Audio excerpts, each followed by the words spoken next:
Welcome again to the NFL NBA Rectable. Ask Kevin Dana, and I'm Alan Wu. This is our last division that we'll be talking about for Week 2 of the NFL, and it's going to be about the AFC West.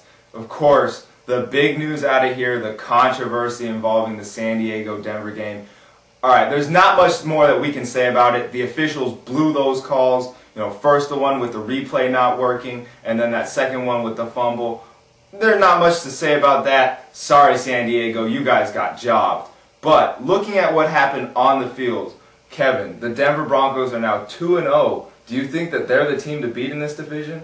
I really like the Broncos, but I don't think they're ready to take over the division just yet. They didn't look dominant against San Diego. They gave up 38 points to an offense that was without their leading star, or was playing with an injured star in LaDainian Tomlinson, and he wasn't able to do much because of his injuries, and they still gave up 38 points. Phillip Rivers still looked very good against them, throwing for over 370 yards. So even though Denver had more points by the end of the game, I still don't think they're the better team, but that offense sure is amazing. Yeah, and you mentioned it. Brandon Marshall, wow, what a difference he can make. I can't even imagine what that Week 1 game would have been like if he wasn't suspended.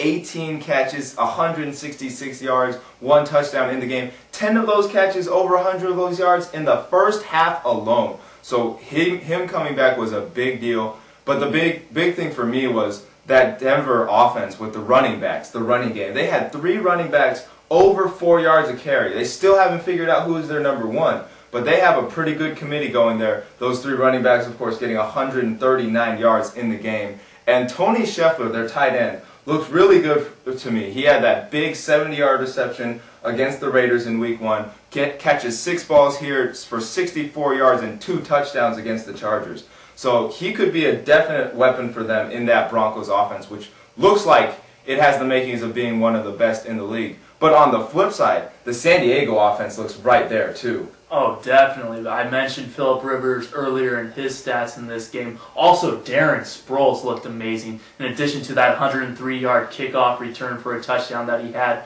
early in the game. He also had a 66-yard touchdown reception. And not to mention that he rushed the ball for 53 yards on only 7 carries. That's 7.5 yards per carry. He really picked up the slack since Tomlinson was injured, and I really like what Sproles added to that offense. Yeah, and those offenses look pretty good. Of course, 39-38 blowout defense, definitely did not have a good day. But, one of the big concerns for San Diego was that Sean Merriman injury. What were they going to be like? And one of the things I noticed that wasn't really there, but I think you could see it, was that there was no explosion in the pass rush. They weren't able to just get up the line, get into the backfield like they normally do with Sean Merriman. And I think that exposed a couple things about the San Diego defense that they're going to have to figure out. Antonio Cromartie had a great season last year, led the league in interceptions, but personally, I think a lot of that might have been because of that great pass rush.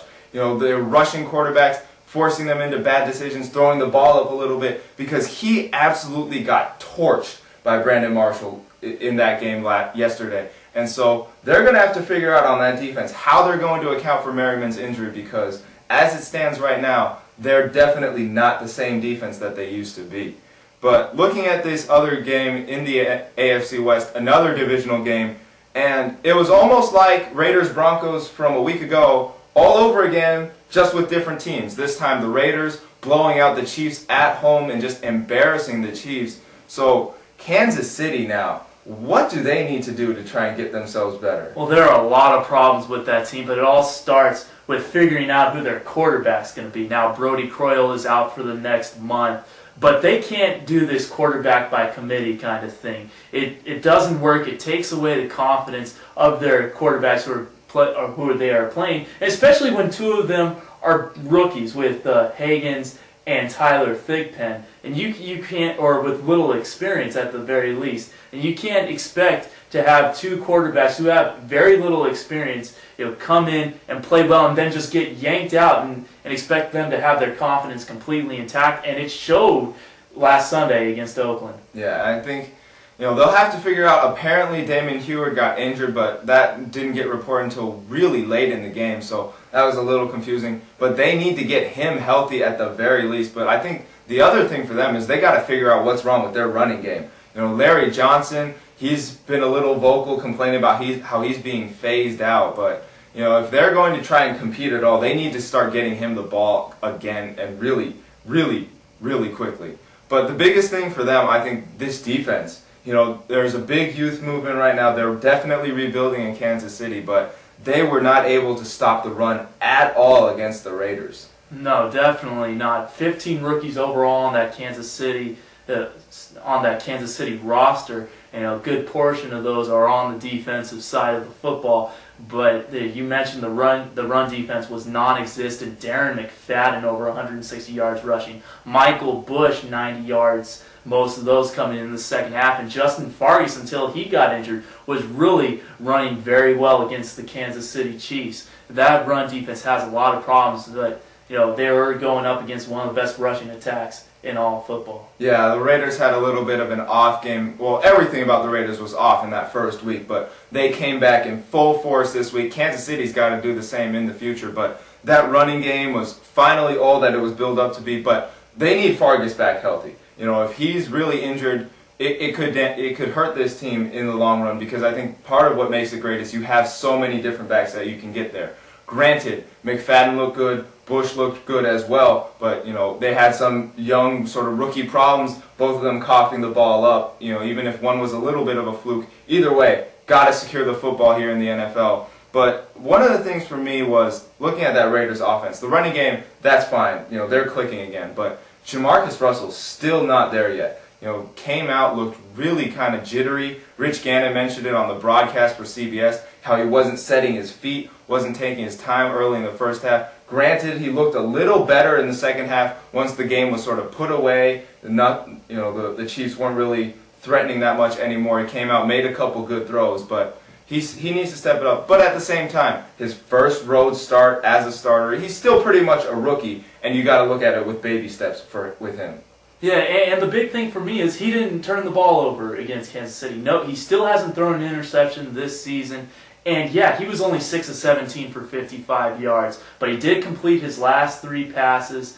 And he's just going to need to work on timing with his receivers, and that was really his big problem. They come out in the second half, 3 straight throws, 3 straight incompletions, and there was huge miscommunication problems with Russell and his receivers. Yeah, so that passing offense is still going to be a work in progress.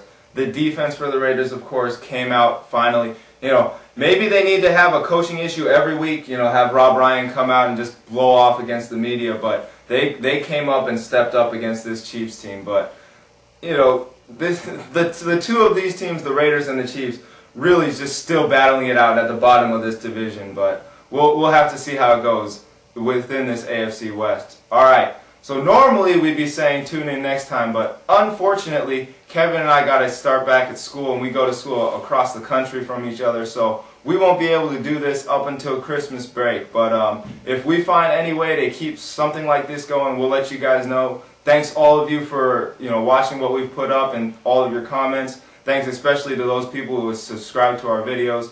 And when we find out what we're going to do, we'll keep you guys locked. But for now, thanks for tuning in to the NFL NBA Rectable.